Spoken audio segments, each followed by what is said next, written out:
What's good, YouTubers and YouTubettes? This is JB Sports back again with another one. Got a middleweight championship match on the line this weekend. Triple G versus Sergey Derevianchenko. 12 rounds middleweight championship bout. This fight has absolutely no buzz to it. It's going to take place at Madison Square Garden, the mecca of boxing. At least it used to be the mecca of boxing. In Big Apple, New York, is where the fight is going to take place. But the fight's getting no buzz.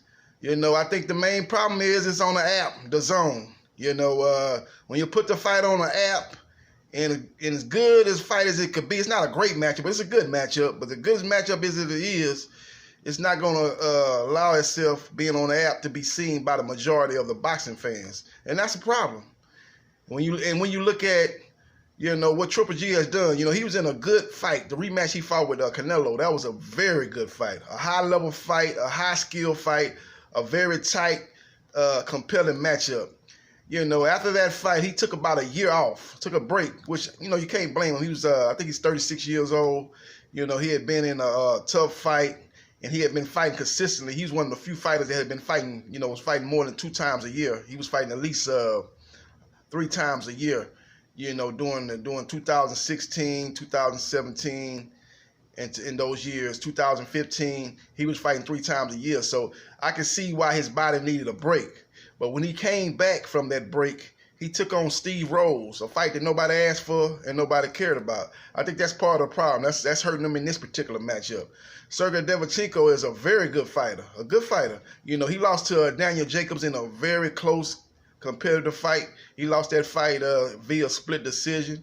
He held himself very well. It was actually my first time watching him live. I seen some videos of him and watched him in previous fights on YouTube, but it was my first time actually seeing him up close and personal, fighting a guy in Daniel Jacobs that is a very, good fighter. He's not upper echelon fighter, but a very, very good fighter.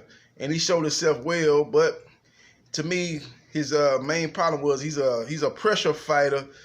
But he's just kind of, to me, seems like he doesn't have that shocking power. I think he's got decent power, Derevianchenko, but in the Jacobs fight, as we know, Jacobs has, I ain't going to say he got a glass jaw. I don't think he's got a glass jaw, but he can be hurt in fights. He got dropped by light-hitting Sergio Mora. And he got put to sleep by that Russian guy, what's his name? Dimitrov? No, I can't remember his name, but the guy from Russia, I think he ended up hurting his shoulder, and he ended up retiring from boxing. But that fight was on the undercard of the Juan Manuel Marquez rematch. I think pay-per-view rematch. It was I think it might have even been it was on that undercard. I don't know if it was the co-main event or whatever, but Jacobs was going through some things. I think he was just coming to in contact with that cancer. I think that was part of the problem. I don't think that was the case. I'm sorry. I don't want to put that on him. I think he had a death in the family. I don't know if it was his mother or his grandmother died, and he had a death in the family that he was dealing with. Maybe he probably should have pulled out of that fight, but he soldiered on and tried to take on that challenge. And then later on, we found out that he had cancer.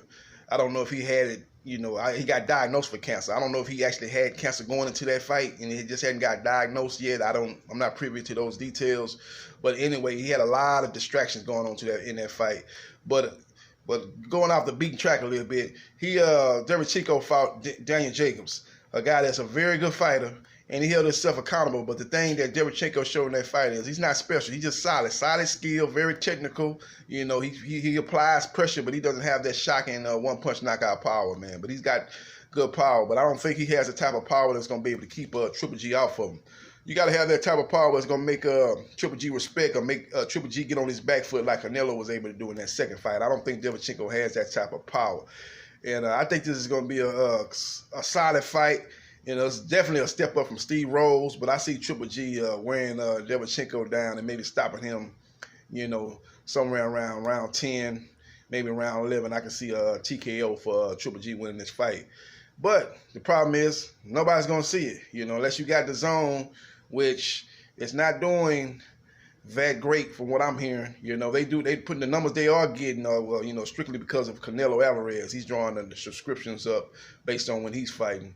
So outside of that, you know, the numbers are not that great for the zone. And another problem is what people don't understand about the Canelo, even him fighting on the zone is not the same. You know, he's not getting the buzz in his fight like the fight he fought with Daniel Jacobs. That was not a fight that created a lot of buzz like compared to Canelo other fights, compared to Canelo fought Triple G both times, or compared to even when Canelo fought Julio Cesar Chavez Jr. That fight had a lot of buzz behind it. You know, when Canelo fought Liam Smith up in Cowboy Stadium, that fight had more buzz. The Jacobs fight, I think, didn't have the buzz his fights had before was because, again, the zone on the app, it just takes away, you know, you're taking away from your audience. But what Golden Boy has done that other fighters that fight on the zone has not done is he's Golden Boy, they have a deal with the sports bars in the USA. So you can actually go to a sports bar and watch Canelo fight on the zone. You can't do that with any other fights. Like, so for instance, like when Anthony Joshua fights Andy Ruiz, unless they get a deal before December 7th, that fight is going to be on the zone. And if you don't have that app, you're not going to be able to see that fight. You're not going to be able to go to a sports bar like you could do with Canelo versus Kovalev that's taking place November the 2nd. So I watched Canelo last fight when he fought,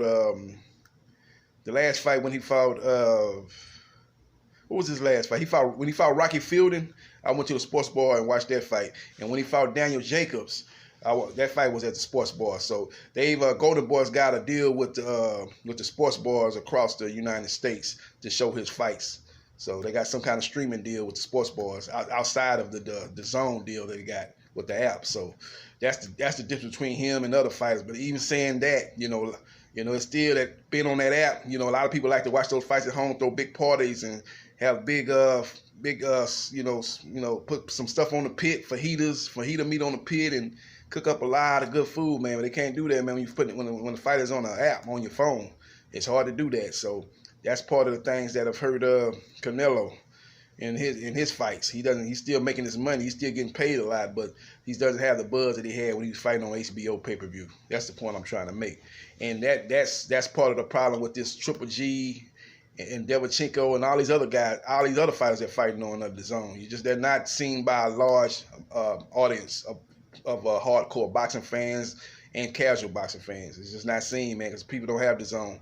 You look at the ESPN Plus app, you know, you got way more subscriptions for ESPN Plus app because ESPN Plus shows not only boxing, but they show baseball, they show football, they show NBA, you know, Major League Baseball, NFL, college football. You got soccer, you know, they got all sports are shown on ESPN Plus. The Zone is basically a boxing app. You know, I know they're trying to get their commercials shown when NFL games are going on and stuff like that. And I think they've been, you know, dabbling in other sports, but it's nothing like what ESPN Plus is doing, where they're, you know, they're all across the board as far as sports programming goes. So that's one thing the Zone need to look into, maybe with fighters like Anthony Joshua, if he wins, and other fighters. Eddie Hearn need to maybe look into trying to get a deal with some of these sports bars in the USA, like Golden Boy did, just get more exposure for their fighters. Because if you keep it strictly on the Zone, trying to help build the Zone subscription base up, you're limiting the exposure of your fighters. And I think that's the main problem with Triple G and Derevianchenko. So we'll see what happens. But just not getting any kind of buzz. It's just a fight that kind of snuck up on people. You know, it's coming off of a week later after a very exciting fight between Errol Spence Jr. and Sean Porter, a fight that did around 350,000 pay-per-view buys, had a lot of buzz going into that fight, man. It was one of those fights that you was just waiting on, thinking about all day Saturday evening, and then Saturday night, I went to the sports bar to watch that fight, man. It's just, that's what you like about big fights. That had that big fight buzz. A lot of trash talking before the fight between the two fighters, between the two trainers. It had all the makings of a great promotion, man, and the numbers showed that out. So now you got this fight with Triple G and Derevianchenko, two guys that are very humble, not talking any kind of trash. You know, it's almost more about, is Triple G going to fight Canelo next? You know, he's saying Canelo is a businessman and he's not concerned with Canelo, and you can tell there's still a lot of bad blood as far as those two goes, but it seems like it's more interest about that than it is about the actual fight between him and Derevianchenko. So we'll see what happens, man. But it's very no buzz, no hype about this fight. And the problem is that's what happens when you put it on an app that a lot of people don't have, a lot of boxing fans don't have, a lot of casual boxing fans don't have. So we'll see what happens, man. But that's my prediction. I got Triple G by 10th round TKO over Sergey Derevianchenko to become the IBF middleweight champion and champion of the world. I mean, I don't want to leave that out. IBF middleweight champion of the world. Triple G, Gennady Golovkin. Gennady Golovkin, big drama show, as he like to say. Big drama show. We'll see if that'll be a big drama show at Madison Square Garden, because this show hasn't been a big drama show as far as promoting this fight or piping this fight up or any kind of buzz about this fight. It's been no big drama show, as Triple G like to say. So we'll see what happens. Another thing about another thing before I get off this video. Another thing is Sergey Derevianchenko doesn't speak any English, so that kind of hurts too.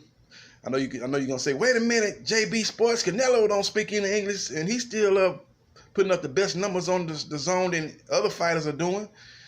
You know, he's putting up better numbers than he's driving the zone subscriptions. The subscription they are getting, he's the one that's driving those subscriptions when he fights. So he doesn't speak any English. So what you got to say about that? Yeah, he's Canelo Alvarez. He's got a whole country behind him. Sergey Derevianchenko is from what? He's from over there in Russia. He's a Russian. You know, Kovalev didn't have a big following coming from Russia. But Kovalev speaks English. You know, and he had the knockouts. He was a knockout artist. He had that mystique about him that you think he wouldn't have no problem putting a dude in a coma in the ring. You know, assassinating a dude in the ring. He wouldn't disturb him one bit. He had that type of myth about him. He was a crusher. He was dominating fighter, so he did have that going for him. Derevianchenko don't have that. He don't have that shocking power like a Kovalev. And then you add to that he doesn't speak English. It's gonna hurt the promotion and the hype and the buzz around the fight, man. Along with that fight being on the app, The Zone. So that's just what it is. I'm about to get up on out of here, man. Get ready to watch the AL wild card game between the Oakland A's and the Tampa Bay Devil Rays. I'm an Astros fan, so I'm waiting on the winner. Astros play their first game Friday against the winner of the game tonight, so we'll see what happens. This is JB Sports, the man, the myth, the legend. Holla.